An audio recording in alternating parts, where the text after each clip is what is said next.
Bueno, a ver, primero de todo lo que queremos hacer era contarte un poco de qué iba Archiesar, qué era Archiesar y cómo surgió la idea de Archiesar. Archiesar surgió en principio por la difícil situación que había, porque antes un arquitecto joven, mediante sus proyectos, pues iba haciéndose un nombre, iba haciéndose una fama y poco a poco iba construyendo. Hoy en día no tenía esa posibilidad.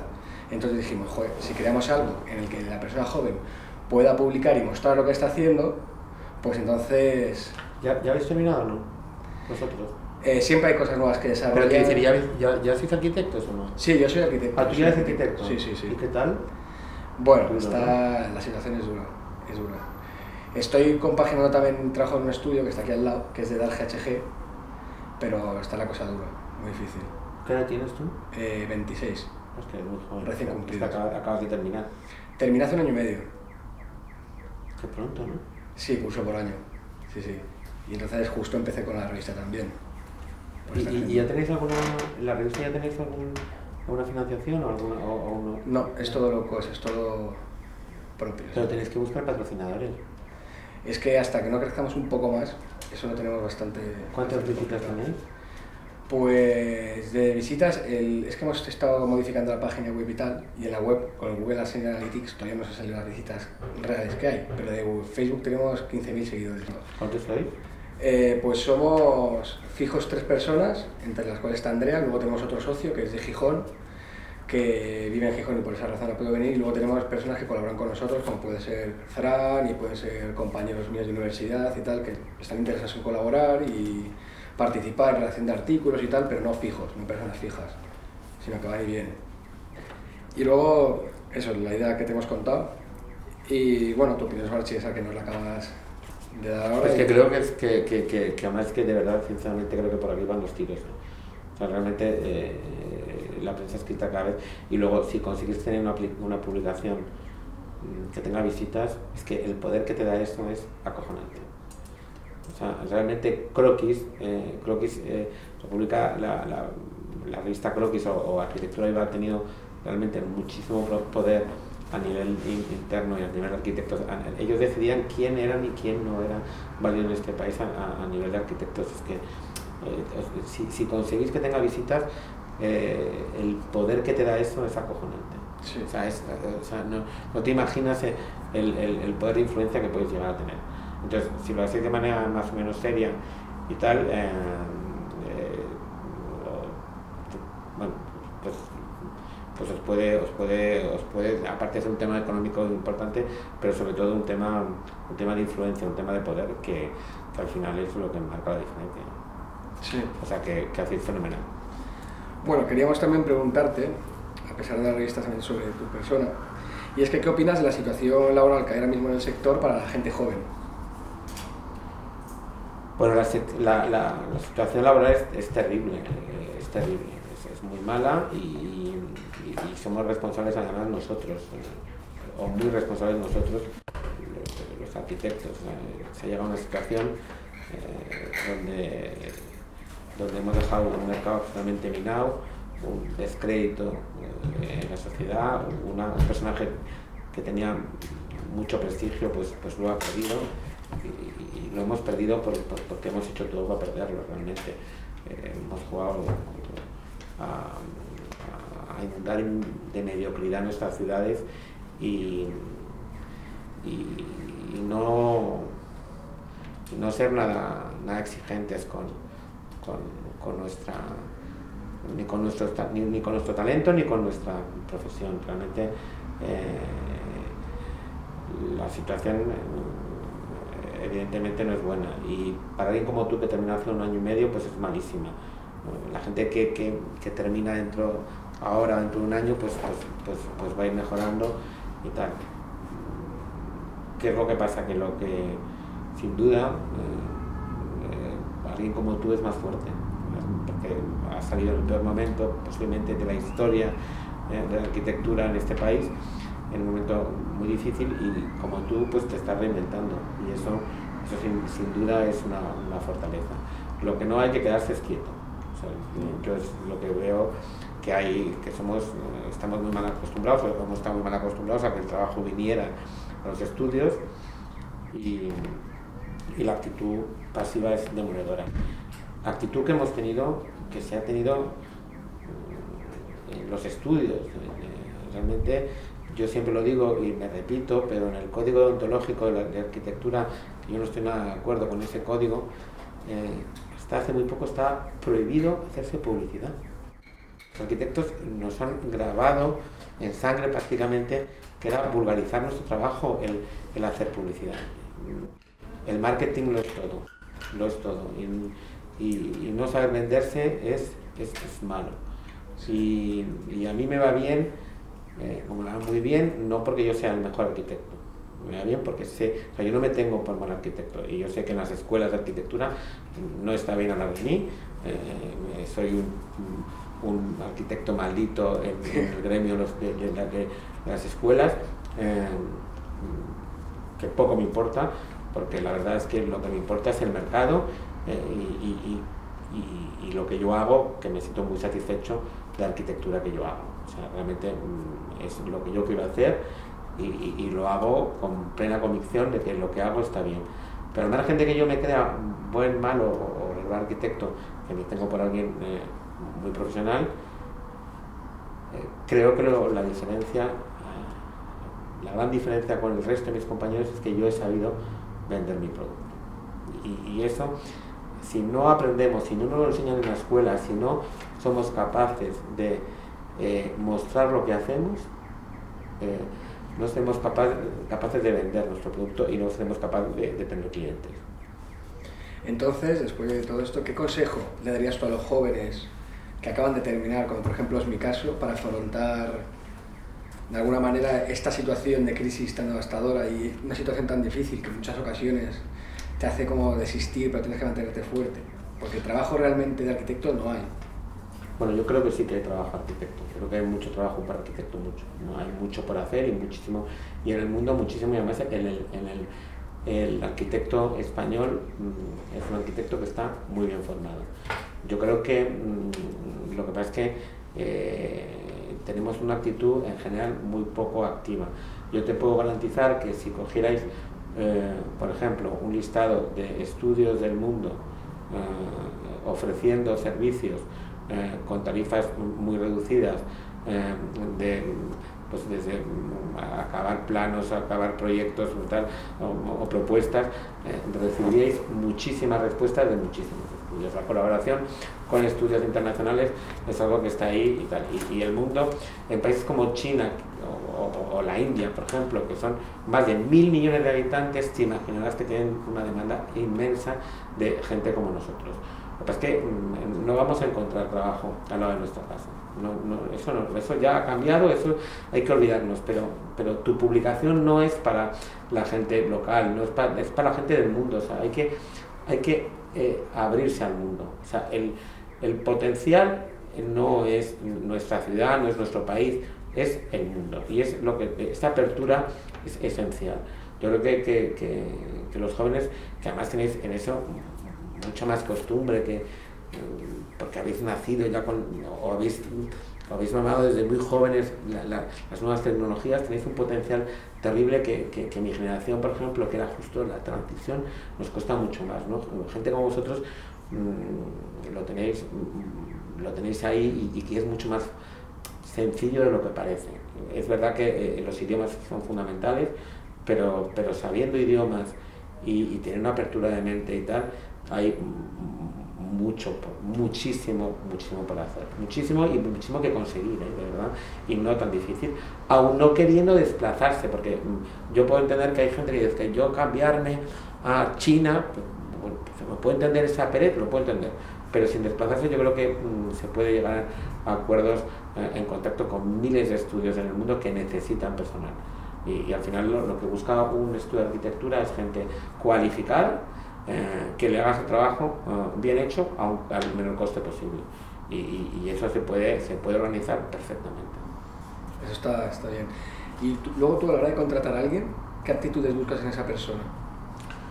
Fundamentalmente la pasión por el trabajo, fundamentalmente. A mí cuando alguien me viene a hablarme del horario, de cuándo son sus condiciones, me aburre. Yo entiendo que todos tenemos que tener un horario, y en este estudio más se cumple a rajatabla, que decir, aquí trabaja la gente 8 horas, no es un estudio absolutamente nada desorganizado, pero pero yo creo que lo fundamental para cuando yo contrato a gente es la pasión, ¿no? O sea, que le guste lo que está haciendo, que no le importe, que le apasione el tema de la arquitectura. Yo siempre digo que obviamente nos tiene que dar de comer, porque todos necesitamos un sueldo y un buen sueldo y todos tenemos legítimamente querer vivir bien, pero la arquitectura llena el alma, no los bolsillos. O sea, si pensamos en hacer arquitectura para hacer dinero, es un error. La arquitectura es una disciplina donde hay que tener una pasión por ella y las 24 horas del día eres arquitecto, es decir, todo te recuerda a la arquitectura. Y para mí ese es el punto fundamental de alguien cuando contrato. Ni siquiera me importa que tengan el título acabado, ni siquiera. Yo tengo en el estudio gente absolutamente excepcional que por circunstancias de la vida no han podido terminar la carrera. Pues, y no me importa nada, porque son absolutamente válidos. Un título no te da... un título es tenemos una condición necesaria, pero no suficiente. Hay un error que hemos tenido, y yo el primero, muchos arquitectos han tenido una carrera larga y no sencilla, creernos que por tener un título ya tenemos algo. Bueno, pues no tenemos nada.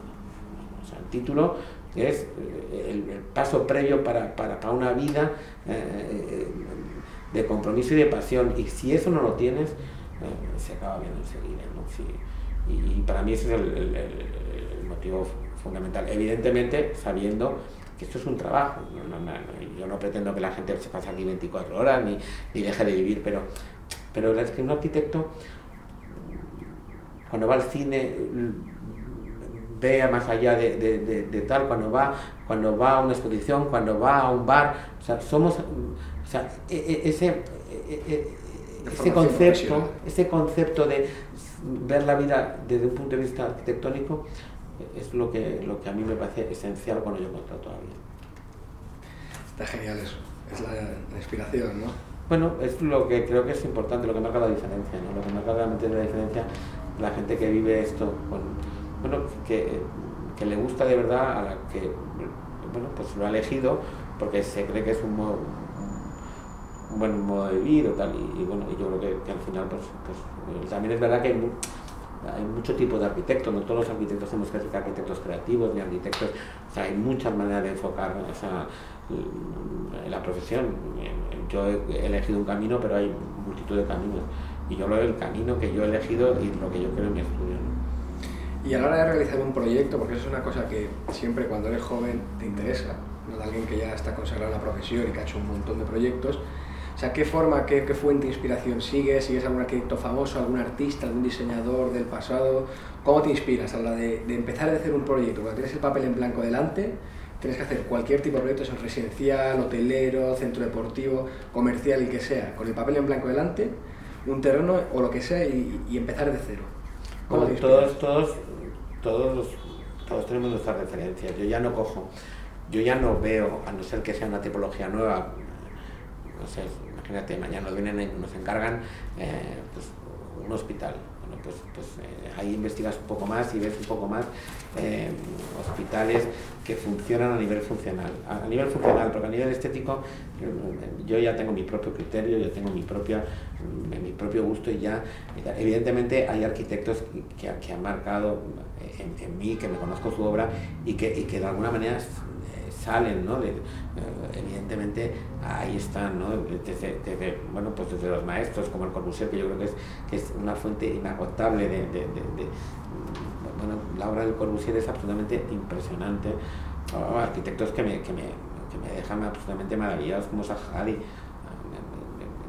donde se podrá criticar como arquitectura escenográfica, pues a mí su estética me sobrecoge. Evidentemente no cojo un libro de Zaha cuando voy a empezar una casa, pero yo sé que hay referencias que están ahí. Luego, pero al final van apareciendo cosas que tú vas, pues una exposición de arte, a mí la escultura, creo que la escultura, el mundo del arte y la escultura es un mundo que debemos explotar los arquitectos porque el tema estético está ahí y funciona de una manera acojonante, ¿no? Luego hay otro tema que es muy importante, que es escuchar al cliente. Nosotros, y escucharlo, porque el cliente es muy importante. Al final es el que te da de comer y el cliente es el que tiene que quedar satisfecho. Y nosotros nos creemos siempre por encima del cliente. Nos creemos que tenemos esa razón. Entonces el cliente, primero el cliente tiene que quedar satisfecho, sin llegar a vulgarizarte o a prostituirte o a llegar. Y es un tema complicado. Lo más complicado de la profesión, sin duda, sin ninguna duda, es la relación con el cliente. Es lo más pesado, lo más coñazo, pero es muy importante llegar a escuchar al cliente y saber convencer al cliente que lo que tú estás ofreciendo es la mejor opción. Y se convence por la seguridad de uno mismo. Porque uno cuando llega a eso es la mejor opción. La mejor opción. Evidentemente, bueno, pues como os pasa a vosotros, ese miedo se acaba perdiendo, ¿no? De algún momento, pero el miedo no es un miedo, es más una ansiedad por lo que va a venir, ¿no? Todos cuando tenemos un proyecto delante o una hoja en blanco queremos hacer el mejor proyecto posible y esta vez ya voy a superarme y eso te genera una ansiedad siempre, cuando estás empezando, esas primeras horas, ese primer día, es terrible, ¿no? Sí. Y eso nos pasa a todos. Y a mí no ha dejado de pasarme. O sea, yo hoy, el día que me pongo a hacer algo, el primer boceto, la primera línea de la primera propuesta, del primer proyecto, del proyecto que tengo encima de la mesa, esas horas previas, tengo una ansiedad terrible y quiero hacer lo mejor posible y eso es hay que gestionarlo, uno lo acaba gestionando pues, con experiencia. Evidentemente a mí no me genera la misma incertidumbre pues una vivienda, que hemos hecho muchísimas, que el proyecto pues de una torre, pues cuando has hecho menos un tipo de cosas pues bueno, la experiencia es un grado, sin ninguna duda. Pero esa angustia existe y lo que tú sientes, me da la sensación que lo vas a llegar a sentir toda tu vida. Y me gestiono como tú te mueves. Realmente, yo cuando era estudiante, o los primeros años sí cogía muchos libros, pero por esa incertidumbre, por ese miedo de no poder hacer lo mejor posible, y evidentemente he visto muchísima arquitectura. Creo que es otra cosa que hay que hacer. Los arquitectos tenemos que ver mucha arquitectura. Pues una web como la vuestra es fundamental. Hay que ver muchísima arquitectura. Lo bueno, lo malo y lo regular. Hay que ver, hay que estudiar planos, hay que ver y ver todo lo que podamos. Porque bueno, se aprende viendo cosas. Si es que no hay otra manera de aprender. Haciendo y viendo. Y cuanto más ves, pues más aprendes. Entonces, con eso el tema de la arquitectura y tal, tema de arquitectura de investigación, arquitectura utópica, ¿qué opinas sobre todo yo que en la escuela nosotros lo intentan como inculcar, como que es necesaria la investigación de cosas que por ejemplo no se van a construir, que son como más utópicas, van más allá del mero hecho de solo simple arquitectura para construir, sino que investigan nuevas formas de vivienda, nuevas formas de habitabilidad? Yo creo que la escuela nos ha hecho mucho bien a todos, pero también mucho daño porque no nos coloca en una vida real. La arquitectura, nosotros tenemos que vivir toda la arquitectura, todos, y no vamos a ser todos profesores de universidad, ni vamos a vivir de la investigación. O sea, nosotros tenemos que diseñar y hacer y construir lo que diseñamos, y para eso hay que ser mucho más prácticos, y me temo que a veces todas estas teorías bueno, estéticas y tal, está muy bien para el mundo del arte, el mundo de la escultura, pero no todos vamos a hacer, o prácticamente ninguno de nosotros llegaremos a hacer ni Le Corbusier ni ningún gran arquitecto, y podemos tener una profesión muy digna sin llegar a ser un Pritzker. Quiero decir que no nos forman a todos como para ser artistas o como para ser grandes arquitectos y tal. Nos tendrían que formar para poder desarrollar nuestro talento en el mercado real. Y el mercado real te exige cosas como un presupuesto ajustado, cosas como que envejezcan bien las cosas, cosas mucho más prácticas, mucho más reales, no unos diseños utópicos en materiales utópicos que hacen imposible esto. Eso está muy bien, bueno, pues para una exposición, pero para la vida real no es factible. Y este punto nos lo deberían de contar de una manera mucho más práctica. Yo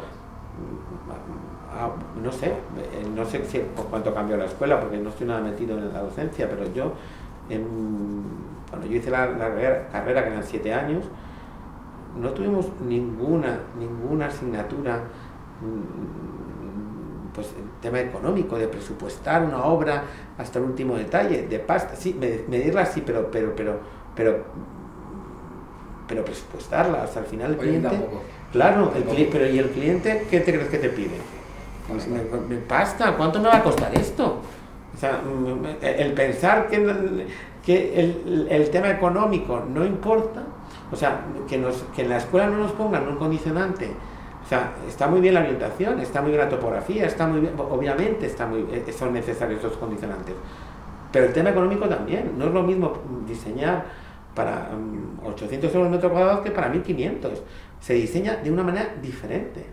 Entonces, hay unos axiomas y unas hipótesis que jamás nos cuentan, y que luego en la vida real solo importa eso. O sea, al final la pasta es esencial, por ejemplo. Entonces, al final, pues nos están formando ¿para qué? Hay una parte esencial que nos dejan completamente cojos y que nos hacen ser muy poco competitivos en el mercado, la verdad. Y eso es fundamental. Yo creo que está muy bien formarse en temas teóricos y formarse en arquitecturas utópicas. O sea, creo que está bien, pues igual que uno ve, pero con el mismo concepto, con la misma visión de cuando uno ve un libro de escultura, un libro de arte, pues es algo que te emociona, y como te emociona lo trasciendes a tu proyecto. Pero nada más que eso, no intentemos ir más allá, o yo es el consejo que doy, la verdad, porque si no nos vamos a pegar cada tortazo. Es la gran duda que muchas veces nosotros tenemos como recién iniciados. Pero yo lo que os digo, que las cosas son siempre mucho más sencillas de lo que parece. O sea, nuestras madres o nuestras abuelas, el nivel práctico de la vida es el que se va a seguir aplicando. O sea, los arquitectos tenemos que ser mucho más prácticos, porque nos vamos a encontrar con un cliente mucho más práctico. Incluso el Estado, que ya cada vez trabaja menos para el Estado, también te exige un presupuesto y cumplir unos axiomas, evidentemente. Entonces, evidentemente, cuando tú eres, pues no sé, Moneo, pues te puedes permitir, o Gehry, saltarte la torera del presupuesto, pero hasta llegar a ese punto, pues todos tenemos que pasar, todos, o el 99,9%, pasar por el punto más práctico de las cosas. Y cuanto más prácticos sean en ese tema, de verdad más éxito tendréis. Porque al final al cliente le ocasiona mucha incertidumbre. Pues imagínate, un chaval joven que acaba de terminar y que le habla de lo que te habla en la escuela, pues dices, mira, este chico que lo contrate su madre, porque yo no me fío de este chaval. Si tú a una persona le hablas desde el principio de que vas a cumplir el presupuesto, de que tal, de cosas que a él le preocupan, saben que le preocupa, porque es lo que le preocuparía a tu madre, a tu padre o a ti, si te fueras a comprar una casa, ¿no? O a diseñar. O sea, cuando uno se va a comprar ropa, le preocupa cuánto cuesta ese pantalón, estos zapatos. Pues lo mismo cuando, a mayor escala, lo mismo cuando se hace en una casa. Entonces, el tener los pies en la tierra, yo creo que marca la diferencia, completamente.